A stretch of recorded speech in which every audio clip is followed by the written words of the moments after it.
మీ అందరూ డిసెంబర్ 5వ తారీఖు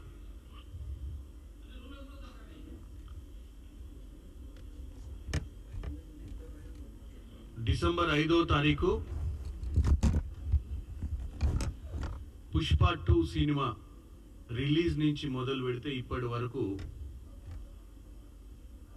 ఇటు ప్రభుత్వం, ఇటు ప్రతిపక్షాలు, ఇటు సినిమా ఇండస్ట్రీ, ఇటు సామాన్యులు, ఇటు ఆ కుటుంబం, ఆ సినిమా థియేటర్లో ప్రాణాలు కోల్పోయినటువంటి ఆ మహిళ, వారి కుటుంబం, ఇదంతా మీరు ఒకసారి చూసినట్టయితే కావాలని కాంట్రాడిక్ట్ చేస్తూ కంటిన్యూగా ఈ ఎపిసోడ్ని ప్రొలాంగ్ చేస్తూ పోతురు. ఈరోజు నేను ముఖ్యంగా కాంగ్రెస్ పార్టీ తరఫున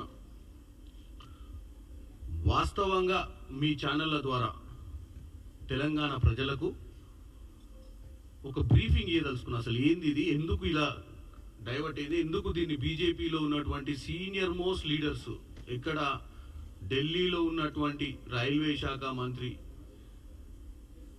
కానించి మొదలు పెడితే మన రాష్ట్రానికి సంబంధించిన బండి సంజయ్ గారు ప్రస్తుత మినిస్టరు, పక్క రాష్ట్రంలో ఆంధ్రప్రదేశ్లో ఉన్నటువంటి బీజేపీ పార్టీ అధ్యక్షురాలు పురంధేశ్వరి గారి కాంచి మొదలు పెడితే దీన్ని ఎందుకు పొలిటికలైజ్ చేస్తుర్రు?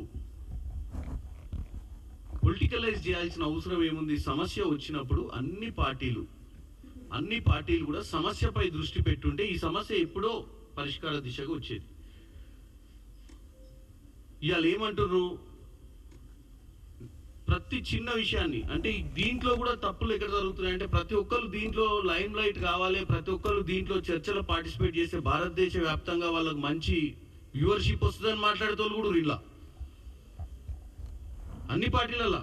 ఎందుకంటే ఈ సబ్జెక్ట్ ని పుష్ప 2 అల్లు అర్జున్ సినిమా భారతదేశంలో పొలిటికల్ గా ఎవరన్నా ప్రెస్ మీట్ పెడితే పొలిటికల్ గా కనెక్ట్ ఉన్న వాళ్ళే చూస్తారు. పుష్ప 2 మీద జరిగిన ఇన్సిడెంట్ లో మేమందరం మైలేజ్ తీసుకోవాలన్న ఒక ఆతృత్వం మాత్రం కనపడదు నాకు క్లియర్ గా. ఎందుకంటే పుష్ప 1 హిట్ కావడంతో భారతదేశ వ్యాప్తంగా కూడా పుష్ప 2 రిలీజ్ కోసం కొన్ని నెలల నుంచి ఈ పబ్లిసిటీ చేస్తున్నారు. కాబట్టి ఈ పుష్ప 2లో మేము కూడా, అంటే ఆఫ్ స్క్రీన్ పార్టిసిపెంట్స్ వీళ్ళంతా, ఇప్పుడు ప్రెస్ మీట్లు పెట్టిన వాళ్ళు, దీన్ని కాంట్రాడిక్ట్ చేసిన వాళ్ళు, సంబంధం లేకుండా మాట్లాడిన వాళ్ళు కూడా పుష్ప 2లో వీళ్ళు అవుట్ సైడ్ పోర్షన్ తీసుకున్నటువంటి వ్యక్తులే. పార్టీ వాళ్ళంటే ఇప్పుడు నేను కూడా నన్ను కూడా చేస్తాను పార్టీ అలా. నేను అనేది ఏంటంటే నేను కాంట్రాడిక్షన్ ని క్లియర్ చేయడానికి ప్రెస్ మీట్ పెట్టినా కాబట్టి వాళ్ళు పెట్టింది ప్రెస్ మీట్ ఎవరి మీద? కాంగ్రెస్ పార్టీ పై బురద జల్లడానికి, కాంగ్రెస్ పార్టీ పైన బురద జల్లడానికి చేస్తున్నారు. కాబట్టి కాంగ్రెస్ పార్టీ తరఫు నుంచి డిఫెన్స్ అవసరం ఉండదు. ఎందుకంటే నాకంటే ఎక్కువ నాకు పొద్దు నుంచి నేషనల్ మీడియా నుంచి చాలా ఫోన్ కాల్స్ వస్తున్నాయి.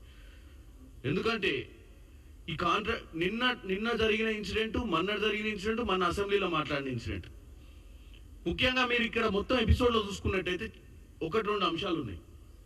ఒకటి, 5వ తారీఖు నాడు ఇన్సిడెంట్ అనేది, సరే జీవితంలో చాలాసార్లు గతంలో కూడా ఇలాంటి స్టాంపీడ్స్ జరిగినాయి. చాలా అత్రాస్లో జరిగింది ఉత్తరప్రదేశ్లో. ఒక స్వామీజీ ప్రోగ్రాం జరిగినప్పుడు ఎన్నో అప్పుడు కూడా అరెస్టులు జరిగినాయి. అప్పుడు కూడా ఆ స్వామీజీని పట్టుకున్నారు. అప్పుడు ఆ బీజేపీ ప్రభుత్వం ఉండే వీళ్ళంతా మాట్లాడుతున్నారు. ఇప్పుడు వచ్చిన మహానుభావులు అంతా సెంట్రల్ మినిస్టర్లు, రైల్వే మినిస్టర్లు, వీళ్ళందరూ మరి వాళ్ళు అక్కడ యోగి ఆదిత్యనాథ్ ప్రభుత్వం బ్రహ్మాండంగా నడుస్తుందని భారతదేశ వ్యాప్తంగా చెప్పుకుంటే యోగినాథ్ ఆదిత్య గవర్నమెంట్లోనే ఒక స్వామి పెడితే 100 మంది చచ్చిపోయారు.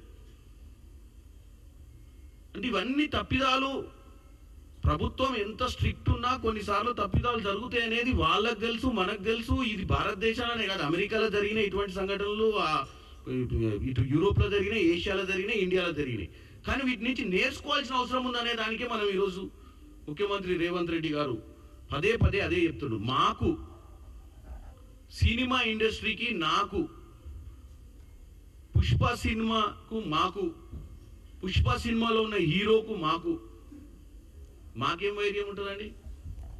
ఉంటే మేమెందుకు ఆ సినిమాకు 3 ఏళ్ల నుంచి సినిమా షూటింగ్లు చేసినాము, చాలాసార్లు రిలీజ్ కాలేదు, కాస్ట్ పెరిగిందంటేనే కదా అవుట్ ఆఫ్ ద వే పోయి వాళ్ళ కోసం రేట్లు పెంచి వాళ్ళు చేసుకుంటా అంటే వాళ్ళు వ్యాపారంగా ప్రొడ్యూసర్లు దెబ్బతినొద్దనే కదా, తెలంగాణలో ఇండస్ట్రీ మంచిగా ఉండాలనే కదా, ఇండస్ట్రీ బాగుండాలన్న ఉద్దేశంతో కదా దిల్ రాజు గారికి. మరి ఇదే గాంధీ భవన్లో మీరంతా రిపోర్టర్లు చాలా మంది కష్టపడ్డ వాళ్ళు ఇక్కడ కార్పొరేషన్ చైర్మన్ల కోసం తిరుగుతున్నారు. మరి దిల్ రాజుకి ఎందుకు ఇచ్చిర్రు?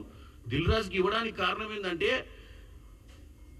ఆ ఇండస్ట్రీకి సంబంధించిన వాళ్ళకి ఇస్తే ఆ ఇండస్ట్రీలో ఉన్న సమస్యలు ముఖ్యమంత్రి గారి దృష్టికి వస్తే ముఖ్యమంత్రి గారు ఆ ఇండస్ట్రీలో ఉన్న సమస్యలను సానుకూలంగా స్పందించి పరిష్కరిస్తారని ఆయనకి ఇచ్చినాం కదా. లేకపోతే ఎవరికో సమస్యలు తెలియని వాళ్ళకు, ఒక మా ఎక్స్ వైస్ ప్రెసిడెంట్కో లేకపోతే కాంగ్రెస్ పార్టీలో ఏ ఎమ్మెల్యే టికెట్ ఆశించి రానులకో ఆ కార్పొరేషన్ చైర్మన్ అడుగుతుండే. ఇస్తే ఆ సమస్యల మీద వాళ్ళకి అవగాహన ఉండదు. ఇలాంటి సమస్యలు వచ్చినప్పుడు వాళ్ళు కనెక్టెడ్ ఉండరనే మనం ఒక కీలకమైన వ్యక్తికి, ఒక ప్రొడ్యూసర్కి, ఒక డిస్ట్రిబ్యూటర్కి ఈ ఇండస్ట్రీని తెలంగాణ గొప్పగా చెప్పుకునేటువంటి వ్యక్తికి ఇచ్చినాం. ఇండస్ట్రీలో ఒకప్పుడు ప్రొడ్యూసర్లంతా అటు ఆంధ్ర రాష్ట్రం నుంచే ఉండేది. అటువంటి ప్రొడ్యూసర్ల యుగంలో దిల్ రాజు అనే ఆయన ఒక బ్రాండ్ మార్క్. అటువంటి ఆయనకి ఈరోజు మనం ఇచ్చి సత్కరించుకొని ఆయనకి ఇచ్చి ఆయనతోటే సమస్యలు పరిష్కరించాలన్న ఆలోచనతోటి రేవంత్ రెడ్డి గారు ఇటువంటి నిర్ణయం తీసుకున్నట్టు తెలంగాణ ప్రజలకు చెప్తున్నాను. ముఖ్యంగా ఈ ఇండస్ట్రీలో పనిచేసే కార్మికులు, ఇండస్ట్రీలో పైన పెద్ద హీరోలు కోట్ల రూపాయలు సంపాదించుకోవచ్చు, పెద్ద ప్రొడ్యూసర్లు ఉండొచ్చు, డైరెక్టర్లు, కానీ ఇండస్ట్రీ మీద వేల మంది బతుకుతుర్రు. ఇలా చిత్రసీమ కాలనీ వాళ్ళ ఫిలిం నగర్ నుంచి మొదలు పెడితే అంజయ్య గారు ప్రభుత్వం ఉన్నప్పుడు ఇక్కడ సినిమా ఇండస్ట్రీని తీసుకొచ్చే ప్రయత్నాలనే ఫిలిం నగర్ అనే దాంట్లో, ఫిలిం నగర్ అని జూబ్లీహిల్స్ దగ్గర ఒక ల్యాండ్ని సినిమా యాక్టర్స్కి ఇచ్చి మరి చెన్నై నుంచి యాక్టర్స్ని ఇక్కడికి మూవ్ చేయడం జరిగింది. పద్మాలయ స్టూడియోస్, రామానాయుడు స్టూడియో కూడా మనం గవర్నమెంట్ తరఫున ల్యాండ్లు ఇచ్చి ఇక్కడ ఇండస్ట్రీని డెవలప్ చేయాల్సింది కూడా కాంగ్రెస్ హయాంలోనే జరిగింది. కాంగ్రెస్ అనే పార్టీ అందరూ బాగుండాలని కోరుకుంటుంది. ఇటు పెట్టుబడి పెట్టి ఈ వేల మందికి ఉద్యోగాలు ఇచ్చేటువంటి వ్యాపారం చేసుకునేటువంటి ప్రొడ్యూసర్ నుంచి మొదలు పెడితే కింద ఉన్న కార్మికునికి ఏదైనా కష్టం వచ్చినా స్పందించేటువంటి పార్టీ కాంగ్రెస్ పార్టీ. ఇక్కడ అల్లు అర్జున్ గారి మీద కేసు ఎందుకు కట్టాల్సి వచ్చింది అనేది నిన్న మొన్న పోలీసు వాళ్ళు క్లియర్గా చెప్పారు. ఏంటంటే ఇది కేవలం బాధ్యత లేకుండా వ్యవహరించడం వల్లనే జరిగింది అనేది క్లారిటీగా మీకు విజువల్స్తో సహా నిన్న పోలీస్ డిపార్ట్మెంట్ ఎందుకు చూపించాల్సి వచ్చిందంటే దీన్ని చూపించాల్సిన అవసరం లేదు. ఆల్రెడీ కేసు ఫైల్ అయింది. ఇదే అల్లు అర్జున్ గారు మంచిగా ఆ రోజు ఏ రోజు అరెస్ట్ అయ్యి బయటకు వచ్చిన రోజు ఒక రెస్పాన్సిబుల్ సిటిజన్ లెక్క మాట్లాడాడు.